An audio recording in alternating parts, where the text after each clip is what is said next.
परिवार को जो हिमांशी है उसको अपने पति की जगह नौकरी मिले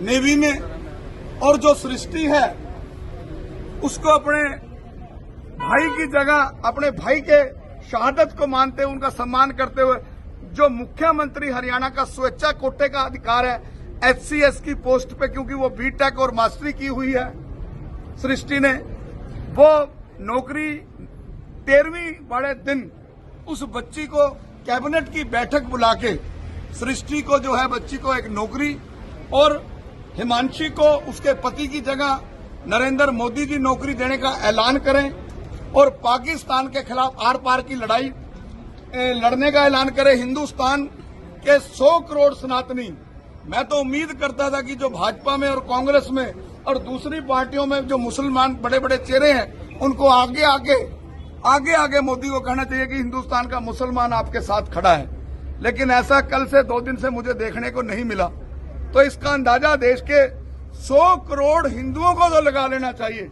ये गलत बयान नहीं था कि बटोगे तो कटोगे, ये बयान को समझ लेना चाहिए कि क्या हुआ जम्मू में। सबको हथियार दिए जाएं, देश के 100 करोड़ लोगों को हथियार दिए जाएं ताकि वो अपनी रक्षा कर सकें। और मैं इस परिवार के साथ हूं, मैं 10वीं पे भी आऊंगा, 13वीं पे भी आऊंगा और राजेश जी के साथ एक भाई की तरह खड़ा हूं, एक ढाल की तरह खड़ा हूं। और 30 साल से मैं पहला व्यक्ति हूं हिंदुस्तान का जो दिल्ली से जम्मू कश्मीर तक पाकिस्तान के खिलाफ आज से 25 साल पहले रथ यात्रा लेके गया।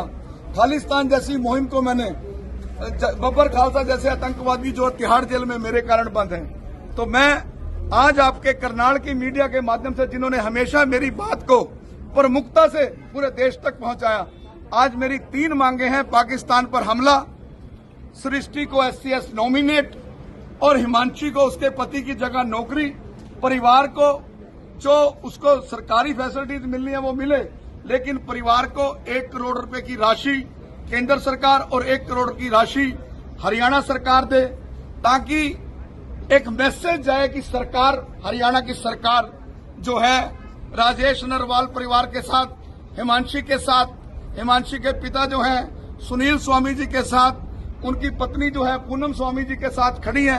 एक इससे मैसेज आएगा।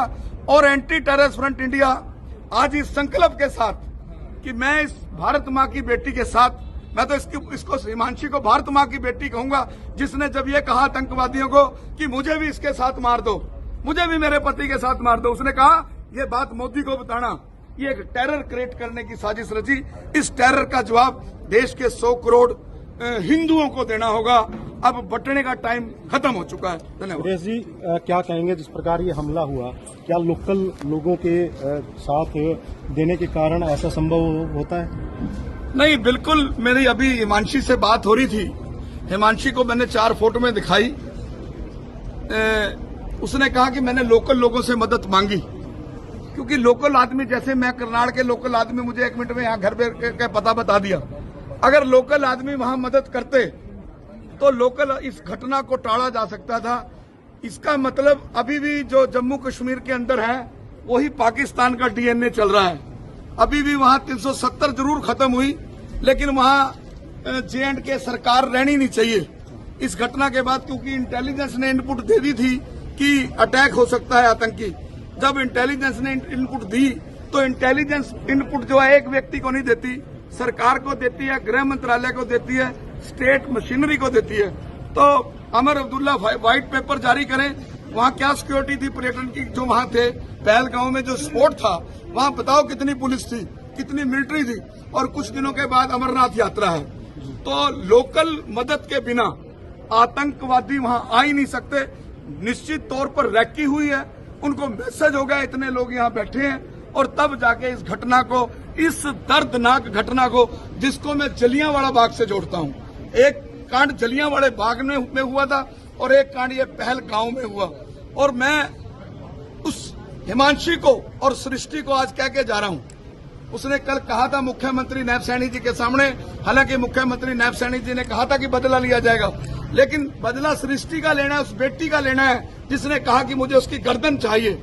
और आज मैं कहता हूं कि हम पहलगांव भी जाएंगे, J&K भी जाएंगे और इस जड़ तक पहुंचेंगे। और मैं मांग करता हूं कि सरकार को वहां एकदम भंग करके राष्ट्रपति शासन लागू किया जाए और आतंकवादियों को देखते ही गोली मारने की दे दी जाए और सृष्टि की और हिमांशी की मांग पूरी हो। इनके जो सर है, जो विनय नरवाल को जिस गोली ने छुआ उसका सर इस दहलीज पर आए, तब मोदी सरकार और हरियाणा सरकार को एंटी टेररिस्ट फ्रंट इंडिया झुककर सलाम करेगा।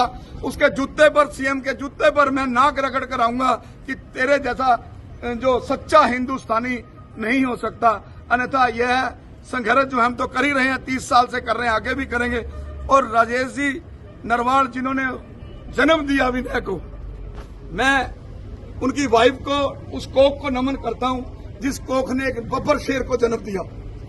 एक बड़ा सवाल